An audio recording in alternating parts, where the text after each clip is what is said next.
This is the key to transforming your ego and dissolving any, any, any behavior.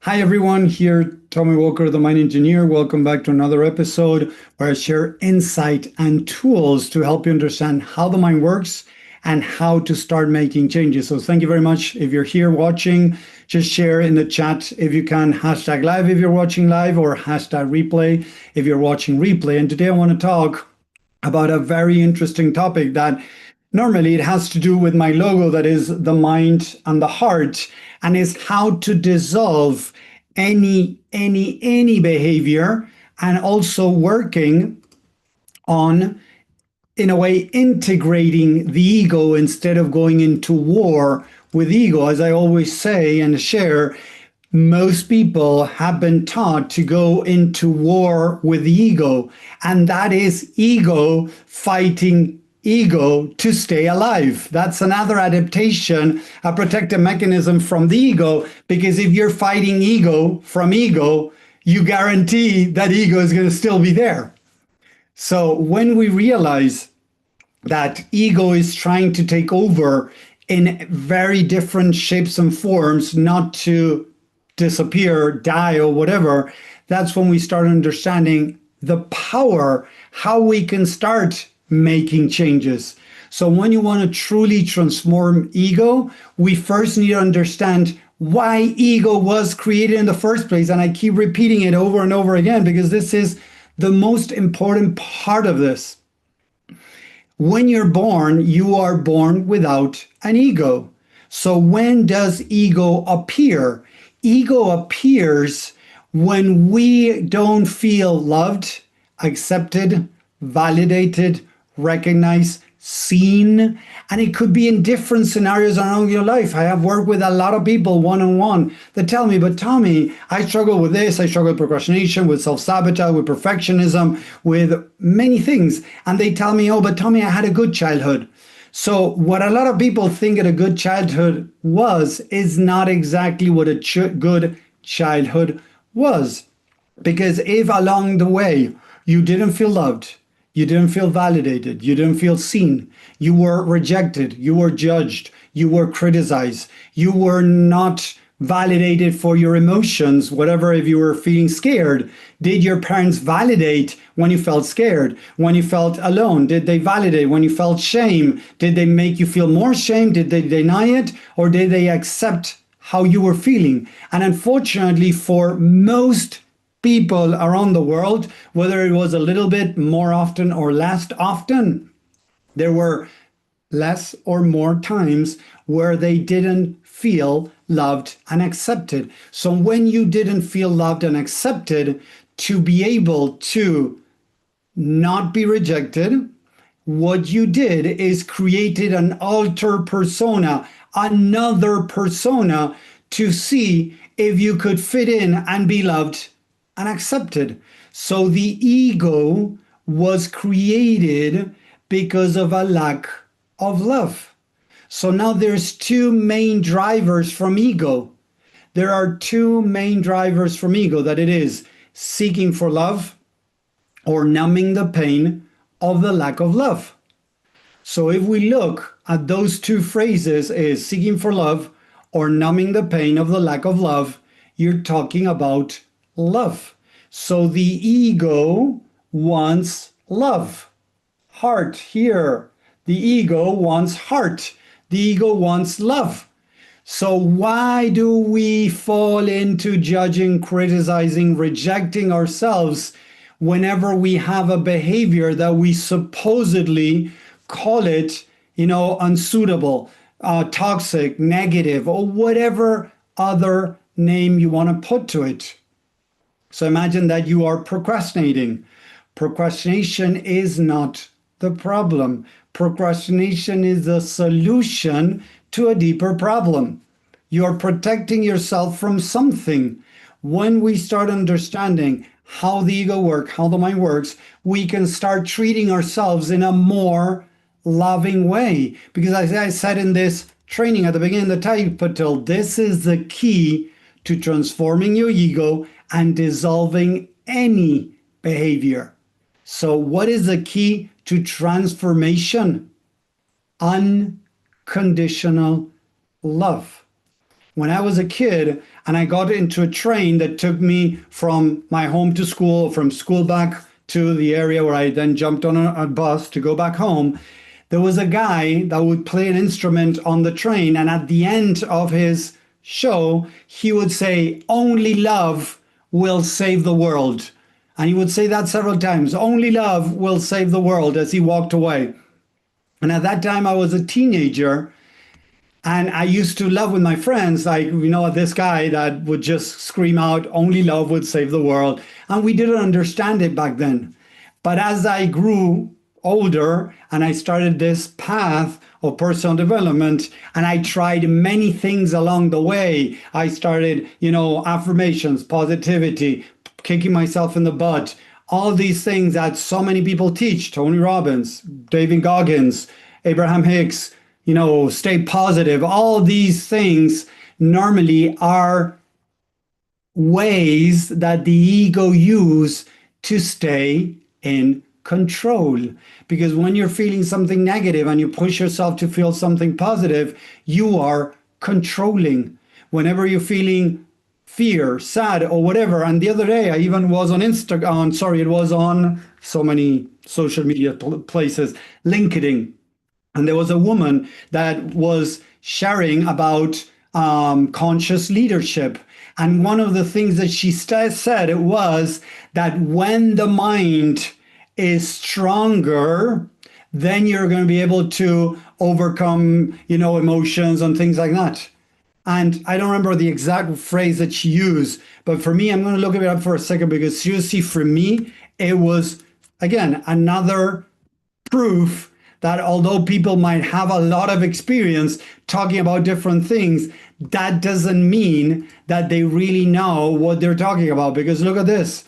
This person wrote, you can only win when your mind is stronger than your emotions. Let's analyze that phrase, guys.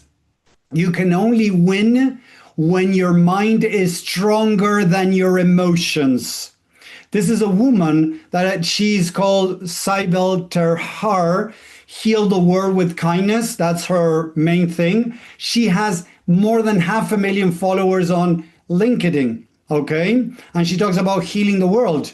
But if you look at this phrase, the mind needs to be stronger to win. You need to have a stronger mind than your emotions. And look what I shared, okay? We will have to agree to disagree. That is traditional leading, old type leadership. There, the mind needs to override, control emotions. The mind is trying to control the emotions. Still old school. True conscious leadership is about learning to stop the tug of war between mind and heart, mind and emotions. Loving and accepting all emotions and having mind and heart work together. It is not about strength, it is about love. So I keep seeing a lot of people that talk about love, that talk about conscious leadership, that talk about healing, that talk about transformation, but still you see the ego in their work. Seriously, you can only win when your mind is stronger than your emotions. And sorry, guys, that is not true. The mind and heart need to work together, not the mind needs to be stronger.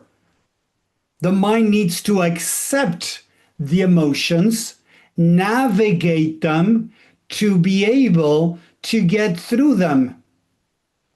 It's not a war who is stronger. It is about loving and accepting everything that is going to set you free. Seriously, I see, unfortunately, a lot of people sharing so much stuff about healing, reprogramming, leadership, whatever that is. And unfortunately, they keep letting the ego take over.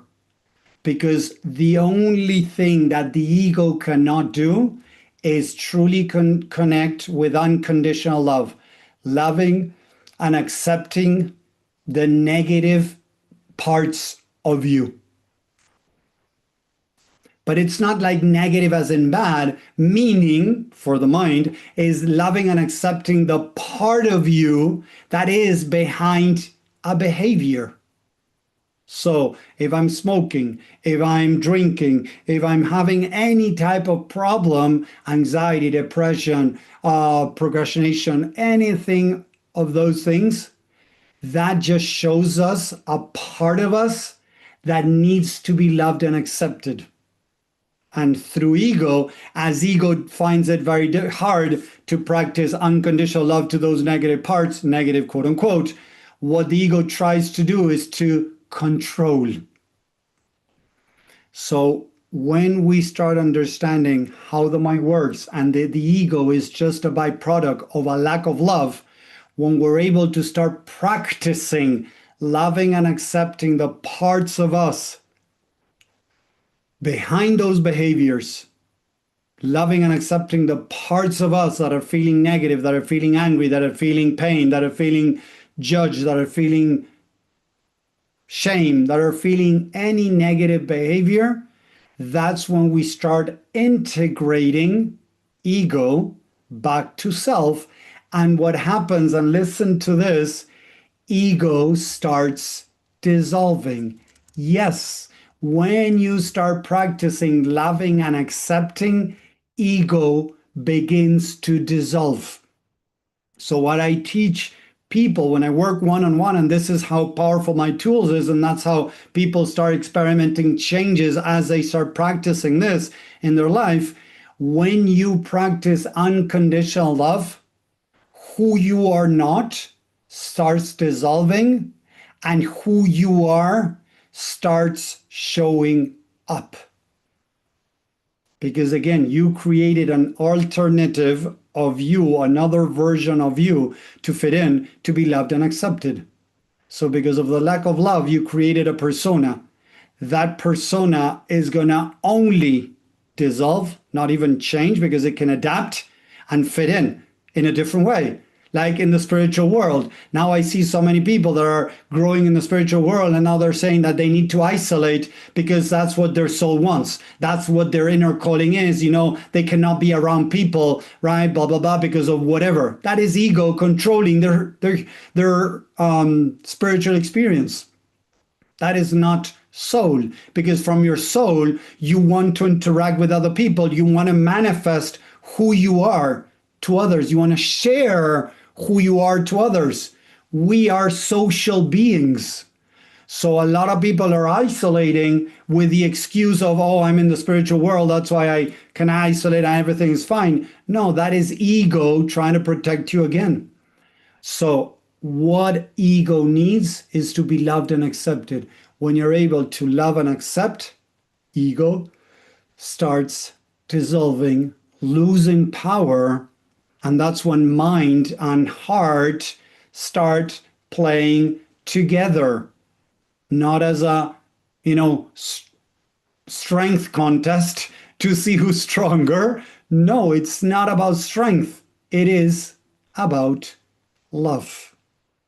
So only love will change the world. This guy was a visionary. We're talking about now, imagine 30 years ago, even earlier than I'm 47. So I might have been 15, 14 years old when I started seeing this guy. So imagine 15 years old. It's been 32 years since then. And he was a visionary, because only world or love will change the world, will dissolve who you're not to reveal who you are. So if you want to learn more on how to truly start changing your life, as I did, and as have thousands of people that I worked around the world, I've been doing this now for 17 years.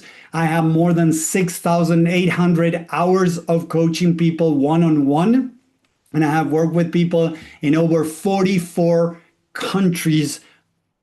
And I've seen how people can change their life through this application of this unconditional love to these parts of you that are behind the behaviors that you're so much fighting, repressing, denying, going into war with.